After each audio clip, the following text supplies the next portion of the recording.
Hello friends, welcome to BPSC पाठशाला YouTube channel. और हाजिर हूँ मैं आज आप लोगों के लिए एक और नया वीडियो लेके। और आज के इस वीडियो में हम बात करने वाले हैं प्रेशर ग्रुप इन इंडिया। ठीक है, तो जो भी भारत में दबाव समूह हैं और दबाव समूह कैसे कार्य करते हैं, वो जो राजनीतिक दल हैं उससे कैसे भिन्न हैं, और कितने प्रकार के दबाव समूह भारत में वर्तमान में कार्यरत हैं, तो इन सारे मुद्दों पे हम लोग बात करने वाले हैं। ठीक है, ये आपका जो बीपीएससी जीएस पेपर 2 है उसका सेक्शन 1 में जो इंडियन पॉलिटी पढ़ना है, तो इंडियन पॉलिटी का ये पार्ट है और काफ़ी इम्पोर्टेंट है ये। 62 या आई थिंक 57 टू 59 वाले बीपीएससी में ये क्वेश्चन पूछा भी गया था, तो एक बार फिर से ये पूछा जा सकता है। तो इसको हम अच्छे से कवर कर लेते हैं और इसमें हम तमाम मुद्दों पे बात करेंगे, इसको सरल भाषा में समझने का प्रयास करेंगे। ठीक है, तो वीडियो के क्रम में मैंने आप लोगों के लिए नोट्स भी डाल दिया है, तो पीडीएफ का जो लिंक है वो डिस्क्रिप्शन बॉक्स में है, तो अगर आप चाहें तो पीडीएफ डिस्क्रिप्शन में जाके जो लिंक दिया हुआ है वहाँ से डाउनलोड कर सकते हैं। और जो आप नोट्स डाउनलोड करेंगे उसकी मदद से आप अपने नोटबुक में अपना खुद का नोट्स बना सकते हैं। ठीक है, तो चलिए हम वीडियो स्टार्ट करते हैं और प्रेशर ग्रुप के बारे में हम देख लेते हैं, जो भी इंडिया में प्रेशर ग्रुप है या दबाव समूह है। ठीक है, देखिए भारत में अगर दबाव समूह के बारे में बात करें तो सबसे पहले अगर दबाव समूह के बारे में हम देखें तो दबाव समूह जो शब्द है या जो प्रेशर ग्रुप वर्ड है, इसका उद्भव यूएसए से हुआ, अर्थात अमेरिका में सबसे पहले इस प्रकार की संस्था ने कार्य करना प्रारंभ किया और वहीं से पूरे विश्व में इस प्रकार की जो संस्था है अर्थात जो दबाव समूह है उसका फैलाव हुआ और अन्य देशों में भी इस प्रकार की जो संस्थान है वो कार्य करना प्रारंभ कर दी। ठीक है, तो इसका उद्भव यूएसए से हुआ, ये आपको ध्यान रखना है। देखिए दबाव समूह है क्या, तो इसका डिफिनीशन देख लेते हैं बहुत ही संक्षिप्त शब्दों में।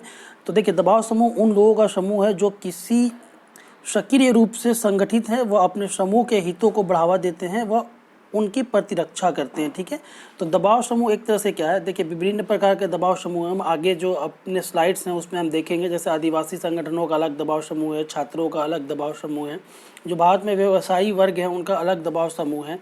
तो ये एक तरह से लोगों का समूह है और ये समूह क्या करता है, अपने जो इनके सदस्य हैं, जो दबाव समूह के सदस्य हैं, इन सदस्यों के जो हित हैं उनके हितों को बढ़ावा देने के लिए ये सक्रिय रूप से कार्य करते हैं। ठीक है, तो ये दबाव समूह का मेन पर्पस होता है। चलिए, सरकार पर दबाव बनाकर लोक नीति को अपने समूह के पक्ष में परिवर्तित करने का प्रयास करते हैं। ठीक है, तो ये लोग क्या करते हैं, जो दबाव समूह है विभिन्न प्रकार के, ये सरकार पे प्रत्यक्ष और अप्रत्यक्ष रूप से दबाव बनाते हैं और दबाव बनाने के बाद जो सरकार की नीति है, ठीक है, तो सरकार की नीतियों को इस प्रकार से बदलने का प्रयास करते हैं ताकि जो भी दबाव समूह हैं उनके पक्ष में सरकार नीतियों को लागू करे। तो ये इनका पर्पस रहता है।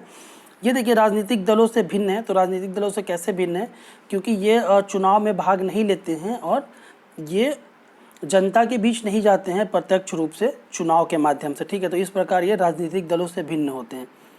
चलिए अब आगे हम देख लेते हैं। दबाव समूह विधिक व तर्कसंगत साधनों का उपयोग करके सरकार के नीति निर्माण व नीति निर्धारण को प्रभावित करते हैं। ठीक है, ये देखिए विधिक साधन और तर्कसंगत साधनों का प्रयोग करती है। अगर हम एग्जाम्पल के रूप में देखें तो ये सभाएं करते हैं, ठीक है, पत्राचार करते हैं सरकारी विभाग के साथ में या सरकार के साथ में, जन प्रचार करते हैं संचार माध्यमों का उपयोग करके, जैसे टेलीविज़न, रेडियो या फिर जो न्यूज़पेपर है, तो उसमें ये विज्ञापन देते हैं और उसके माध्यम से भी सरकार को प्रभावित करने का प्रयास करते हैं, सरकार को ये अनुरोध भी भेजते हैं। ठीक है, और जन वाद विवाद इत्यादि भी करते हैं। तो इस तरह के जो साधन है इसके माध्यम से ये सरकार के नीति निर्धारण को प्रभावित करते हैं और इस प्रकार प्रभावित करना चाहते हैं ताकि सरकार जो भी नीति का निर्माण करे वो दबाव समूह के जो हित हैं उसको उससे फ़ायदा पहुँचे। ठीक है, तो ये ध्यान रखना। लेकिन देखिए इसमें आगे ये भी है कि कभी कभी अतर्कसंगत व गैर विधिक तरीकों का भी आश्रय लेते हैं। हम आगे के लेक्चर में देखेंगे भी, वीडियो में जो हमने आगे स्लाइड्स डाला उसमें हम देखेंगे भी कि कैसे ये अतर्कसंगत और अविधिक साधनों का भी प्रयोग करते हैं,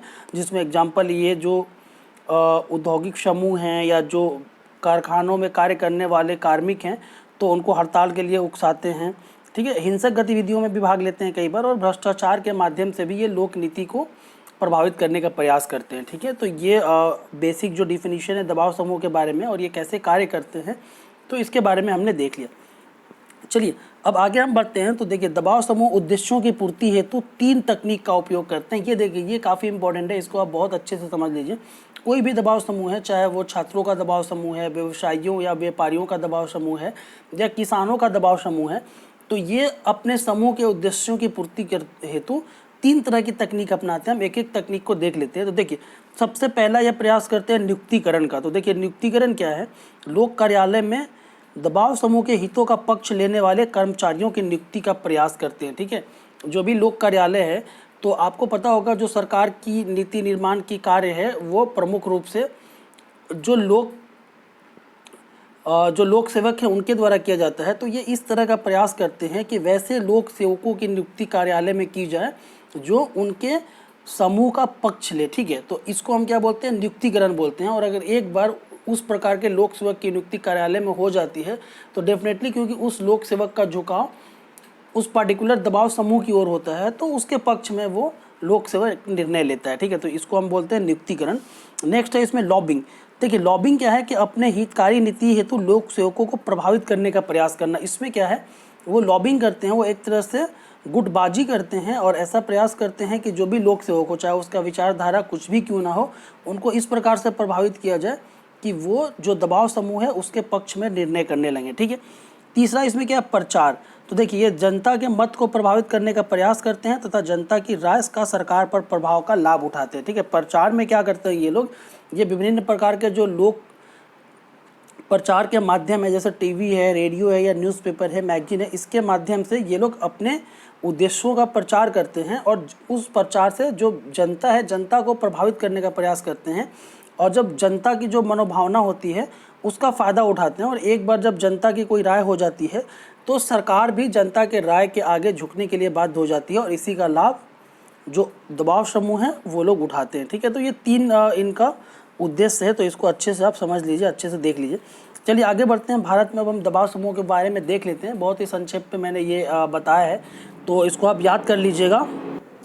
चलिए यहाँ पे देखिए, एक और इम्पोर्टेंट हम बात देख लेते हैं। तो जो भारत में दबाव समूह है वो पारंपरिक कारकों पर आधारित है। पारंपरिक कारकों का अर्थ यहाँ पे ये है कि वो जाति आधारित हैं, धर्म आधारित हैं, भाषा आधारित हैं और क्षेत्र आधारित है। तो ये अभी हम आगे देख भी लेंगे। इसके विपरीत अगर हम पश्चिमी देशों के दबाव समूह के बारे में बात करें, जैसे अगर आप यूरोप के जो दबाव समूह हैं या जो अमेरिका में दबाव समूह कार्य कर रहे हैं, अगर उन दबाव समूहों को देखें तो वो आर्थिक और वाणिज्यिक कारकों पर आधारित है। तो इस प्रकार ये बहुत ही बुनियादी अंतर हैं जो भारत के दबाव समूह हैं और जो पश्चिमी देशों के दबाव समूह हैं। ठीक है, तो इसको भी आप अच्छे से समझ लीजिए।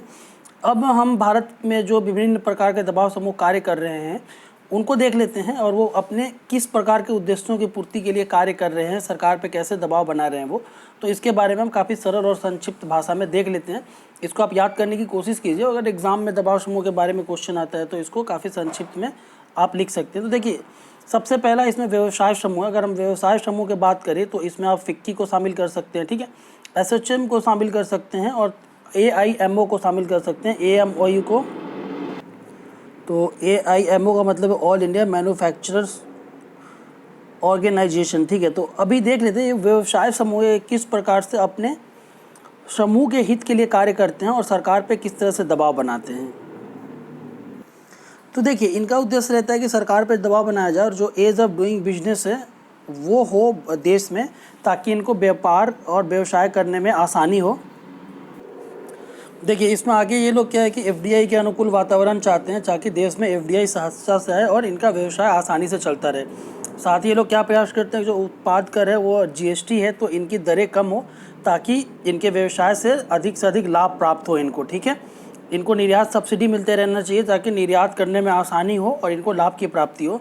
देखिए, साथ में ये लोग ये भी प्रयास करते हैं कि पर्यावरणीय मंजूरी आसानी से मिलनी चाहिए व्यवसाय के लिए। श्रमिकों की मंजूरी संबंधित जो विधान है वो सरल होने चाहिए, पारदर्शिता और खुलापन होना चाहिए। ठीक है, और साथ ही सरकारी हस्तक्षेप व्यवसाय में काफ़ी कम होना चाहिए। तो इन सारे उद्देश्यों के लिए ये जो व्यवसाय समूह हैं ये सरकार के ऊपर दबाव बनाते हैं और इस प्रकार अपने हितों की रक्षा करते हैं। ठीक है, अब दूसरा अगर हम इसमें देखें तो व्यापार संघ है, जिसको हम श्रमिक समूह भी बोलते हैं या मजदूर समूह भी बोलते हैं। देखिए, ये जो व्यापार संघ या जो मजदूर समूह है विभिन्न राजनीतिक दलों से संबद्ध होते हैं। अगर एग्जाम्पल के तौर पर आप देखें तो जो एटक है AITUC ये CPI से संबद्ध है, इंटक जो है वो कांग्रेस से संबंध है, सीटू जो है वो CPM से संबंध है और जो भारतीय मजदूर संघ है BMS वो BJP से संबंधित है। ठीक है, अब देखिए ये लोग क्या प्रयास करते हैं, जो इनका दबाव समूह है वो सरकार से क्या अपेक्षा रखता है और सरकार पे किस प्रकार का दबाव बनाता है। तो ये देखिए, श्रमिकों के अधिकारों के संरक्षण व संवर्धन हेतु सरकार पर दबाव बनाते हैं। एग्जाम्पल के तौर पर देखिए तो ये श्रमिकों के वेतन बढ़ोतरी की बात करते हैं, बेहतर सामाजिक सुरक्षा जैसे हेल्थ सेक्टर में, एजुकेशन सेक्टर में, तो उसके लिए ये प्रयासरत रहते हैं और सरकार पर दबाव बनाते हैं। श्रमिकों को बीमा की सुविधा मिलनी चाहिए, स्वास्थ्य सुविधा मिलनी चाहिए और बेहतर सेवा शर्तें होनी चाहिए उनके। तो इन सारे उद्देश्यों के लिए ये जो व्यापार संघ संबंधी दबाव समूह है, ये सरकार पे दबाव बनाते हैं। ठीक है, चलिए आगे बढ़ते हैं। हम खेतिहर समूह देख लेते हैं, जिसको हम किसान संगठन बोलते हैं। तो अगर इसके एग्जाम्पल आप देखें तो भारत में भारतीय किसान यूनियन है, जिसके अध्यक्ष जो है महेंद्र सिंह टिकैत हैं और ये उत्तर भारत में काफ़ी प्रचलित है। दूसरा ऑल इंडिया किसान सभा है। तीसरा अगर हम देखें तो भारतीय किसान संघ है और एक महाराष्ट्र में श्वेतकारी संगठन, जिसके अध्यक्ष शरद जोशी हैं। ठीक है, तो देखिए ये जो किसान संगठन के लोग हैं या जो दबाव समूह है, ये सरकार से क्या अपेक्षा रखता है कि जो एमएसपी हो फसलों का ज़्यादा होना चाहिए, कृषि कार्यों हेतु विद्युत की आपूर्ति लगातार और निरंतर होनी चाहिए, साथ ही जो विद्युत का दर है वो कम होना चाहिए, कृषि उत्पादों पे या जो भी कृषि आगत है जैसे उर्वरक है, बीज है, इस पे सब्सिडी मिलते रहना चाहिए और साथ ही कृषि आगतों का उचित मूल्य होना चाहिए। ठीक है, जो भी वो बीज खरीदते हैं, उर्वरक खरीदते हैं, कृषि संबंधी अन्य मशीनरी खरीदते हैं, तो वो सरकार से इनको कम लागत में मिलना चाहिए ताकि इनकी कृषि लागत घटे और खेती करने से इनको लाभ हो। ठीक है, तो ये इस तरह से अपने हितों की रक्षा करते हैं। आगे इसमें देखें अगर हम पेशेवर समितियाँ, तो इसके एग्जाम्पल आप भारत में बता सकते हैं। ये वकीलों के पेशेवर समिति हो सकते हैं, डॉक्टर के हो सकते हैं, पत्रकारों के हो सकते हैं और अध्यापकों के हो सकते हैं। एग्जाम्पल के लिए आप देख लीजिए इंडियन मेडिकल एसोसिएशन है, IMO। वकीलों का जो पेशेवर समिति है उसको हम बार काउंसिल ऑफ इंडिया बोलते हैं।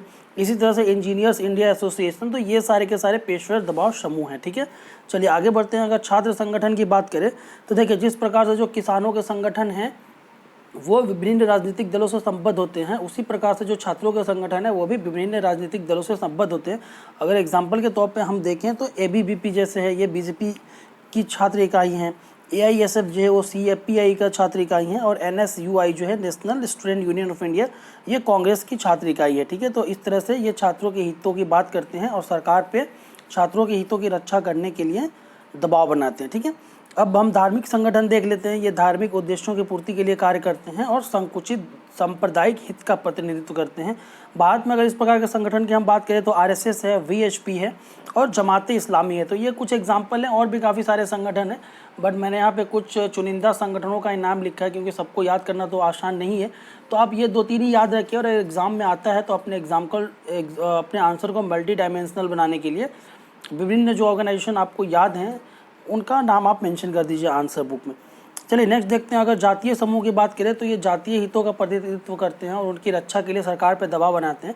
इसके एग्जाम्पल की बात करें तो देखिए नादर जाति संघ है, मारवाड़ी एसोसिएशन है, हरिजन सेवक संघ है और कायस्थ सभा है। तो ये जाति आधारित दबाव समूह है। ठीक है, आगे अगर हम बढ़े आदिवासी संगठन, तो ये आदिवासी हितों की रक्षा करते हैं। ठीक है, और इसमें आप NSCN है जो नागालैंड में है, ट्राइबल नेशनल्स वॉलंटियर ये त्रिपुरा में कार्यरत है। ठीक है, झारखंड मुक्ति मोर्चा, इसका नाम आप लोगों ने सुना होगा, झारखंड में ये कार्यरत है और शिबू सोरेन इसके लीडर हैं।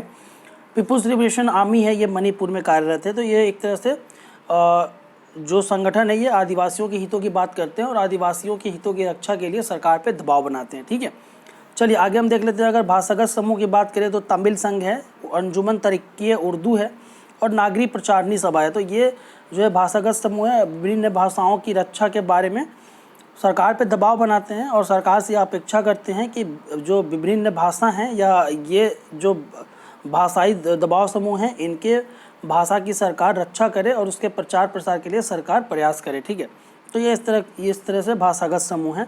नेक्स्ट देखिए विचारधारा आधारित भी हैं कई सारे, जैसे पर्यावरण सुरक्षा संबंधी हैं, तो इसमें आप नर्मदा बचाओ, चिपको आंदोलन, तो ये जो संगठन है इसका एग्जाम्पल दे सकते हैं। लोकतांत्रिक अधिकार संगठन की अगर हम बात करें तो नाज फाउंडेशन है, peoples union of civil liberty जिसको PUCL बोलते हैं, तो ये भी है। महिला अधिकार संगठन भी कई सारे हैं, जैसे सेवा है। ठीक है, अब बचपन बचाओ से भी संबंधित कई सारे संगठन कार्य कर रहे हैं, जो बच्चों के जो अधिकार हैं और उनके जो हित हैं उनकी रक्षा के लिए सरकार पर दबाव बनाते हैं। देखिए बाल अधिकार से संबंधित क्राई आपने सुना होगा, ये संगठन का नाम चाइल्ड राइट्स एंड यू। साथ ही जल संरक्षण से भी संबंधित काफ़ी सारे जो दबाव समूह हैं वो देश में कार्यरत हैं। चलिए आगे बढ़ते। देखिए विलोम समूह, ये विलोम समूह क्या होता है, तो समाज के और राजनीतिक व्यवस्था के समानांतर राजनीतिक व्यवस्था की स्थापना का प्रयास करते हैं। ठीक है, ये जो भारत में वर्तमान राजनीतिक और लोकतांत्रिक व्यवस्था इसमें विश्वास नहीं करते हैं और इसको हटा के इसके स्थान पे एक दूसरी नई राजनीतिक और राजनीतिक व्यवस्था लाने का ये लोग प्रयास करते हैं। तो इसको हम बोलते हैं विलोम समूह। अगर इसके एग्जाम्पल की आप बात करें तो जैसे नक्सली समूह भारत में जो कार्यरत हैं, या जो जम्मू कश्मीर में JKLF है, ठीक है, तो ये भी एक तरह का विलोम समूह है। United liberation front of Assam है जिसको उल्फा बोलते हैं, तो ये भी एक तरह से विलोम समूह है जो वर्तमान राजनीतिक व्यवस्था के स्थान पर नई राजनीतिक व्यवस्था की स्थापना करना चाहते हैं। तो ठीक है, तो ये भी एक तरह के दबाव समूह ही हैं। चलिए, तो ये दबाव समूह के बारे में मैंने कवर कर दिया, इसको अच्छे से आप देख लीजिएगा, ये आपके एग्ज़ाम के लिए काफ़ी इम्पॉर्टेंट है। तो अभी हम लोग पॉलिटी कर रहे हैं जनरल स्टडीज़ में, जो आपका पेपर 2 है और उसका जो सेक्शन 1 है उसमें इंडियन पॉलिटी पढ़ना है। तो अभी मैं पॉलिटी आपका पूरा कवर कर देता हूँ। अभी इसमें 8-10 और वीडियोस बचे होंगे, तो मैं अभी 2-3 दिन में मैं कोशिश करूँगा कि जो भी पॉलिटी के इंपॉर्टेंट नोट्स हैं उसका वीडियो बना दूँ और आप लोगों के साथ शेयर कर दूँ, ताकि पॉलिटी भी आपका ख़त्म हो जाए। ठीक है, हिस्ट्री मैंने ऑलरेडी कवर कर दिया है, तो हिस्ट्री आप तैयार करते रहिए, अभी पॉलिटी भी हो जाएगा और उसके बाद धीरे धीरे अभी science and technology plus geography भी मैंने स्टार्ट किया हुआ है, तो उसका भी एक एक करके वीडियो बनाएंगे और एग्ज़ाम तक आपके सारे सिलेबस में कंप्लीट कराने की कोशिश करूँगा। देखिए, अभी हम स्टैट्स भी स्टार्ट करने वाले हैं, तो स्टैट्स का एक वीडियो मैंने पहले भी डाला है, कैसे स्टैट्स आपको अप्रोच करना है बीपीएससी के लिए। और अभी मैं क्या करूँगा, कुछ और वीडियोस बनाऊँगा जिसमें स्टैट्स आप लोगों को बना के बताऊँगा कि कैसे स्टैट्स करते हैं।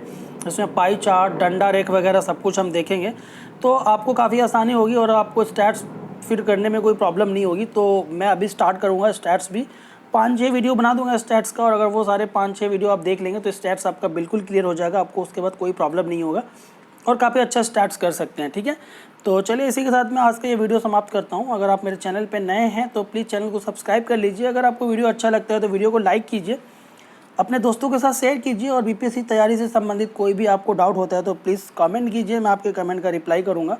तो चलिए, आज का ये वीडियो समाप्त होता है यहीं पे। वीडियो देखने के लिए धन्यवाद, थैंक यू।